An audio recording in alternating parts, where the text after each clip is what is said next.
নমস্কার বন্ধুরা, কেমন আছেন? আশা করছি সবাই ভালো আছেন। আজকের ভিডিওটি খুশি আমাদের জীবনে একটা মূল্যবান অংশ, যা আমরা প্রতিনিয়ত পাওয়ার চেষ্টা করি, কিন্তু শত চেষ্টা করেও আমরা তাকে পাই না। আমরা ভাবি খুশি যদি কিনতে পাওয়া যেত তাহলে কত ভালোই না হতো, তাহলে দুনিয়াতে কোনো মানুষ দুঃখী থাকতো না।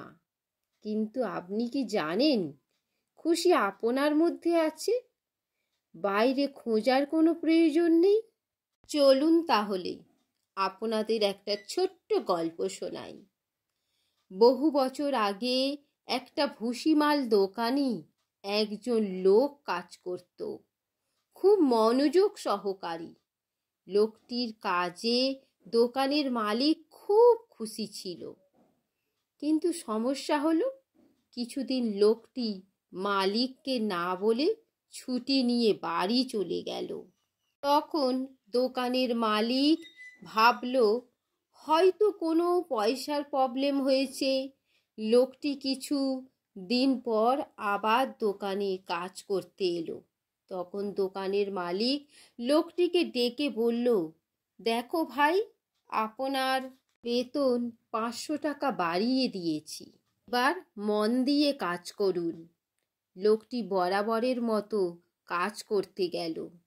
যখন 1 মাস পূর্ণ হলো, তখন কাজের মালিক তাকে 500 টাকা বেশি বেতন দিল।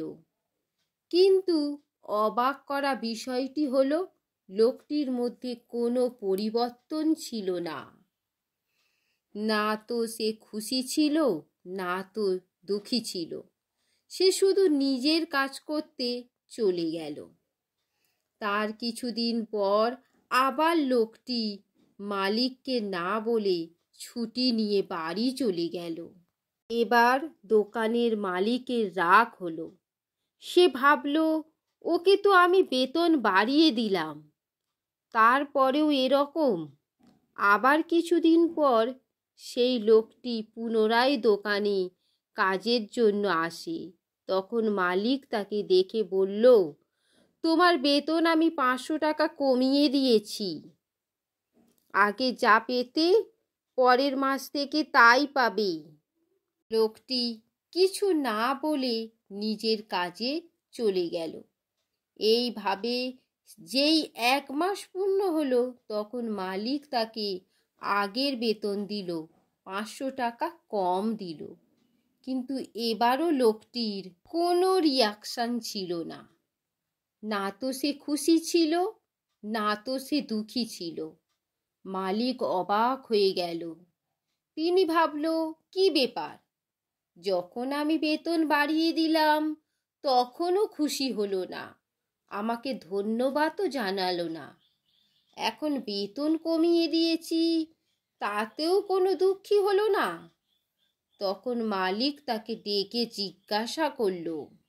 লোকটি তখন কি বলেছিল শুনুন। স্যার, আমি যখন প্রথমবার ছুটি নিয়ে বাড়ি চলে গিয়েছিলাম, তখন আমার বাড়িতে আমার ছেলের জন্ম হয়েছিল, আর আপনি আমার বেতন 500 টাকা বাড়িয়ে দিয়েছিলেন।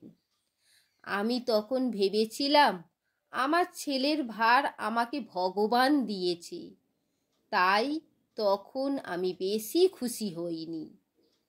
আর দ্বিতীয়বার যখন ছুটি নিয়েছিলাম, তখন আমার মায়ের মৃত্যু হয়েছিল, আর আপনি আমার 500 টাকা কমিয়ে দিলেন।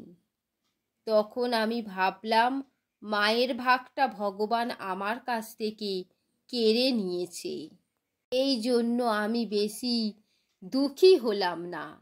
এই কথাটি শোনার পর দোকানের মালিক তাকে বুকে জড়িয়ে নিল। এর থেকে আমরা একটাই শিখতে পারি, যে আমরা সময়ের সাথে সাথে আমাদের মনকে যদি আমরা কন্ট্রোল করতে পারি, তাহলে আমরা পৃথিবীর প্রত্যেকটা মানুষ খুশি থাকতে পারি। শুধু আমাদের ভেতরের ছোট্ট ছোট্ট কারণগুলোকে খুঁজে বের করতে হবে। ছোট ছোট অনুভূতিগুলোকে খুঁজে বার করতে হবে, তাহলে আমরা খুশির উপভোগ করতে পারি। বন্ধুরা, যদি ভিডিওটি ভালো লেগে থাকে তাহলে একটা লাইক করবেন, আর আমার কথাগুলো যদি ভালো লেগে থাকে তাহলে একটি কমেন্ট করবেন। আপনার কমেন্ট আমার চলার পথে উৎসাহিত করবে। আর এই রকম নিত্য নতুন ভিডিও পেতে অবশ্যই চ্যানেলটাকে সাবস্ক্রাইব করবেন। আবার দেখা হবে অন্য কোনো ভিডিও নিয়ে। ততক্ষণ সবাই ভালো থাকবেন, সুস্থ থাকবেন।